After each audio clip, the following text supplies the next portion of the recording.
We spoke last time about men, Yeah. and there was a lot of discussion around just this wild difference between how men are feeling in the world and how they're being understood in the world versus women. Before we started recording, you said your thoughts have developed even further since we last spoke on that. Yeah. So I think there are a couple things to understand. So the first is that if you're a man who's struggling in the world today, we as men assume that if we're struggling, we need to fix something on the outside, right? So if I am not making enough money, the answer to that is to get some additional certification or become more productive, maybe use some kind of supplement. So that men are fundamentally different because we are conditioned, and this could be somewhat biological, but it's certainly societal, to solve our problems externally. But the one overwhelming thing that I've learned about men is that, if you're a man who wants to get better, 90% of what you need to do is not outside of you. It's actually inside of you. But this is not where men look, right? We think like, okay, I need to get this kind of car, or I need to get sexier, or I need to be able to bench twice as much.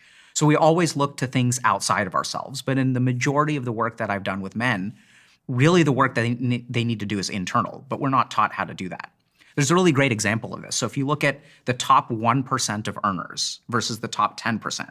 So the top 10% of earners on the planet have a higher IQ than the top 1%. The people who actually make the most money have a lower IQ than the quartile right underneath them. And the big difference there is that people in the top 1% have a very high EQ. So we grossly underestimate the capacity to control oneself. And if you really want to achieve the most in life, that's what you really need to focus on. And the more that I work with men, this is basically what I teach them, and the outcomes that I see are amazing, right? We're talking like on the worst end. I worked with a 32-year-old guy who started using drugs when he was 13 years old, polysubstance use, mostly opiates and heroin. So at the age of 32, no job, not living on the street, crashing with his girlfriend. And then within a span of 4 years, this guy became a therapist himself, had a stable income, got married, and published his first dystopian fiction novel. So we're talking about a 4-year span of like being literally a heroin addict to, being a published author and like having a stable, fulfilling relationship and job.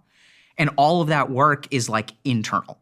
It's about understanding the way that you work, understanding the way that your brain works, and learning how to control yourself.